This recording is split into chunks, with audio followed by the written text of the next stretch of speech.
Raipur CMHO ने bed खाली होने के बावजूद भी मरीजों को मना करने के संबंध में 2 निजी अस्पतालों को नोटिस जारी किया है। श्री बालाजी हॉस्पिटल और हेरिटेज हॉस्पिटल को नोटिस जारी कर सीएमएचओ ने जवाब मांगा है। नोटिस में शिकायत का जिक्र किया गया है, जिसमें कहा गया है कि मरीजों को बेड देने से इनकार किया गया, जबकि CG-Covid-Jan-Sahayata.com पोर्टल में दोनों अस्पतालों में बेड की उपलब्धता दिखाई दे रही थी। सीएमएचओ ने अस्पतालों से भी कहा है कि अस्पताल प्रबंधन मामले में जल्द से जल्द जवाब पेश करें, नहीं तो एक पक्षी कार्रवाई की जाएगी। रायपुर सीएमएचओ ने कहा है कि अस्पताल प्रबंधन के जवाब से वे अगर संतुष्ट नहीं होते तो अस्पताल में 7 दिनों के लिए एडमिशन को ब्लॉक कर दिया जाएगा। इधर रायपुर सीएमएचओ ने बाठिया अस्पताल को भी नोटिस जारी किया है, जिसमें मृतक का शव देने के एवज में अधिक पैसे मांगे जाने की शिकायत पर जवाब मांगा है।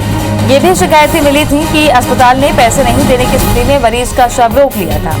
उन्होंने कहा कि अस्पताल प्रबंधन इस संबंध में जल्द से जल्द जवाब पेश करे।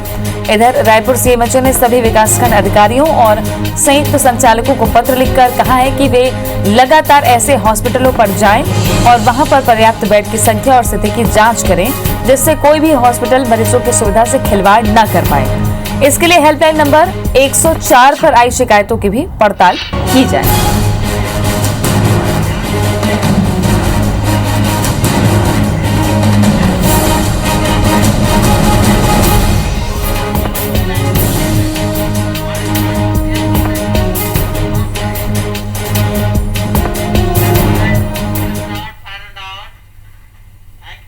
ज्यादा जानकारी के साथ प्रिया पांडे हमारे सहयोगी जुड़ गई हैं। प्रिया, कोरोना के आंकड़े बढ़ रहे हैं, लेकिन ये अच्छी बात है कि रिकवरी रेट बेहतर हो रहा है। एक्टिव केसेस एक तरीके से थम से गए हैं और घटते हुए नजर आ रहे हैं। दूसरी बात कि बेड जो खाली हो रहे हैं, ये भी एक अच्छा संकेत, लेकिन ना नुकुर करने वालों की भी कमी नहीं है, जिनको नोटिस भेजा गया है।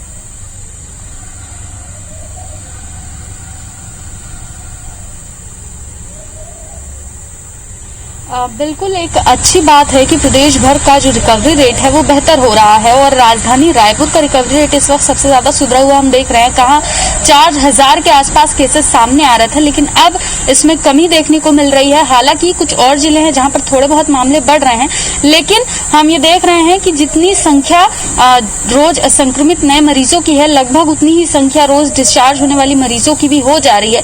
तो एक अच्छी बात है, एक राहत की बात हो जाती है, क्योंकि हमने देखा कि बीते 24 घंटे में लगभग 15,000 नए संक्रमण के मामले सामने आए, तो वहीं लगभग 14,000 जो लोग हैं वो स्वस्थ होकर अपने घर लौटे हैं। तो ये अच्छी बात है। रिकवरी रेट अगर जैसे जैसे बेहतर होगी वैसी ही स्थितियां बेहतर होंगी प्रदेश की भी, देश की भी। तो इसलिए रिकवरी रेट जब बेहतर हो रही है तो ये कहीं ना कहीं प्रदेश के लिए राहत की बात है। लेकिन इस वक्त चिंता की बात यही है तृप्ति की, लगातार मोर्टेलिटी रेट बढ़ रहा है। हम देख रहे हैं कि रोजाना जो आंकड़े सामने आ रहे हैं मरने वालों की, वो एक नया रिकॉर्ड दर्ज कर रहे हैं। कल भी 250 से अधिक लोगों ने अपनी कोविड के चलते अपनी जान गंवाई है। इनमें भी सिर्फ कोविड से मरने वालों की संख्या ज्यादा है।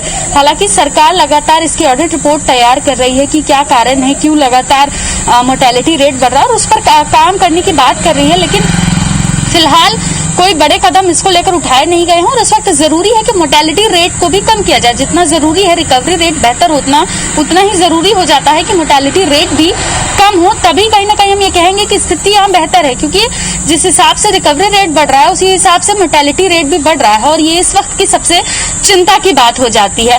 वहीं एक रायपुर सीएमएचओ द्वारा एक बहुत अच्छा काम किया गया, बहुत अच्छा फैसला लिया गया है। जो अस्पताल बेडों की खाली होने की जानकारी पोर्टल पर तो डाल रहे थे, लेकिन पहुंचने वाले मरीजों से नानुकुर कर रहे थे, उनको नोटिस भेजा गया है। इसमें बालाजी और हेरिटेज हॉस्पिटल जो है उनको नोटिस दिया गया है। साथ ही उन्हें ये भी कहा गया है कि यदि वे जल्द से जल्द जवाब नहीं प्रस्तुत करते हैं तो एक पक्षीय कार्रवाई की जाएगी, 7 दिन के लिए एडमिशन ब्लॉक कर दिया जाएगा। क्योंकि कोविड जन सहायता जो पोर्टल है उस पर बेडों की संख्या खाली दिखाई दे रही है, लेकिन जब मरीज अस्पताल पहुंच रहे हैं तो उनसे कहा जा रहा है कि बेड खाली नहीं है। संकट का समय है और संकट के समय में सभी को आगे बढ़कर काम करना चाहिए, लेकिन इस वक्त भी जो लोग इस तरीके का काम कर रहे हैं, जो मरीजों को बेड नहीं दिला रहे, उन पर इस तरीके की कार्रवाई बेहद जरूरी हो जाती है और रायपुर सीएमएचओ द्वारा एक बहुत अच्छी कार्रवाई की गई। इसके साथ ही बाठिया जो अस्पताल है वहां उनको भी नोटिस दिया गया, वहां भी शव को देने के पहले ज्यादा पैसे मांगे जा रहे थे, जब तक पैसे नहीं दिए गए, सब नहीं दिया गया, तो एक अच्छी कार्रवाई है और इस वक्त ऐसी कार्रवाई की सख्त जरूरत है ताकि अस्पताल वो जो खासकर जो लोगों से पैसे वसूलने पर तुले हैं उनको एक सबक मिल सके। शुक्रिया आपका प्रिया जानकारी के लिए। तो और ऐसे कदम जो है वो प्रेरित करते हैं इस दिशा में कि वाकई अब मॉनिटरिंग अच्छी हो रही है, लोगों को भरोसा भी इस बात पे होता है।